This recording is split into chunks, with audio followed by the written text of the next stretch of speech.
E aí, será que o exercício que a gente faz hoje, uma caminhada, uma corrida, pode de fato proteger a nossa memória lá na frente? É sobre isso que a gente vai conversar.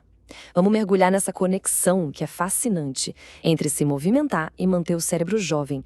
E olha, essa ideia está mudando tudo o que a gente pensava que sabia sobre envelhecer bem.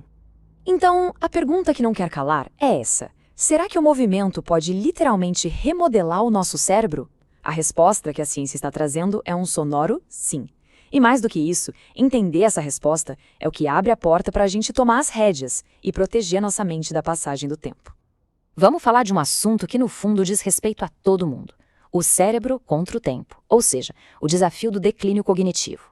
A gente sabe que é um processo natural, né? Faz parte.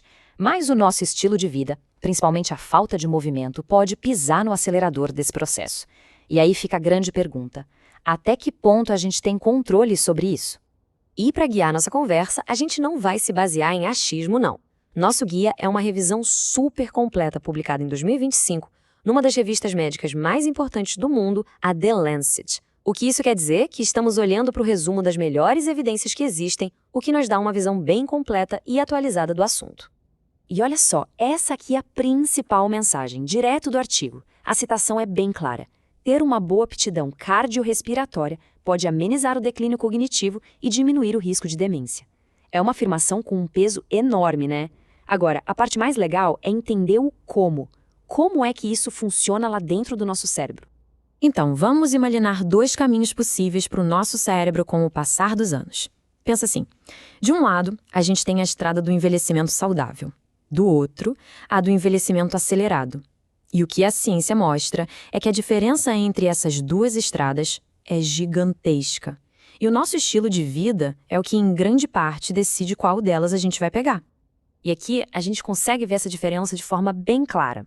De um lado, o cérebro que envelhece bem, o fluxo de sangue está ótimo, pouca inflamação, as conexões entre os neurônios estão firmes e fortes. Do outro lado, o cenário do envelhecimento acelerado é bem diferente. O fluxo sanguíneo é baixo, a inflamação é crônica e as conexões estão se perdendo. O exercício entra aí como um verdadeiro guardião, sabe? Ele luta contra cada um desses problemas. Ok, mas como é que o exercício consegue fazer essa mágica toda? Como ele nos coloca no caminho do envelhecimento saudável? A resposta está na ativação de um monte de mecanismos de defesa do nosso próprio corpo. É como se o exercício ligasse um kit de ferramentas de proteção para o nosso cérebro. E esse kit de ferramentas é incrível. Olha só o que ele faz. Primeiro, melhora o fluxo de sangue que chega no cérebro. Depois, diminui aquela inflamação crônica que é super prejudicial. Também estimula a criação de novas conexões. E não para por aí. Ajuda a manter o volume de área-chave, como o hipocampo, que é crucial para a memória. E ainda por cima, melhora o sistema de faxina do cérebro. É, basicamente, uma defesa em 360 graus. Agora a gente entra numa parte que é uma das coisas mais espetaculares da biologia. Pensa o seguinte: quando a gente se exercita, os nossos músculos não estão só se contraindo, eles estão literalmente conversando com o nosso cérebro. E como eles fazem isso? Enviando mensageiras químicas. O nome dessas mensageiras? Exerquinas. As exerquinas são exatamente isso, moléculas de sinalização. É como se fossem mensagens de texto moleculares. Quando a gente se move, os músculos do fígado até a gordura liberam esse coquetel de mensagens no sangue. E um dos principais destinatários dessas mensagens é o cérebro. E ele não só recebe, como responde a esses sinais de uma forma super positiva. E o caminho que elas fazem é bem direto, olha só. Primeiro, o exercício ativa os músculos. Segundo, esses tecidos liberam as exercinas no sangue. Terceiro passo, essas moléculas viajam pelo corpo e conseguem cruzar a barreira que protege o cérebro. E o quarto passo, lá dentro elas começam a trabalhar, otimizando a saúde do cérebro. É uma cascata de coisas boas. E, para não ficar só no abstrato, o artigo menciona algumas dessas celebridades do mundo das exerquinas. Tem o BDNF, que é tipo um adubo para os neurônios, sabe? Essencial para aprender e memorizar. Tem a catepsina B, que ajuda na faxina celular. E tem até a IL-6, que, quando liberada pelo exercício, age de forma benéfica, ajudando a regular o metabolismo. E aqui tem um ponto fundamental que o artigo da The Lancet destaca.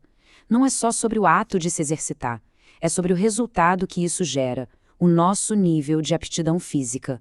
É essa aptidão que, no fim das contas, funciona como um remédio. É a métrica que, de fato, consegue prever a saúde do nosso cérebro no futuro. E o nome técnico dessa métrica é aptidão cardiorrespiratória. Basicamente, é a capacidade do nosso coração e pulmões de levar oxigênio para o corpo todo. Pensa que é a medida da eficiência do nosso motor. Isso é tão sério que hoje muitos médicos consideram a aptidão cardiorrespiratória um sinal vital tão importante quanto medir a pressão arterial. Agora, se prepare para o número mais forte de toda essa análise. Manter ou melhorar um bom nível de aptidão cardiorrespiratória ao longo da vida está ligado a uma redução de até 40% no risco de desenvolver demência. 40%. É um número absurdo que mostra o poder que o condicionamento físico tem como prevenção.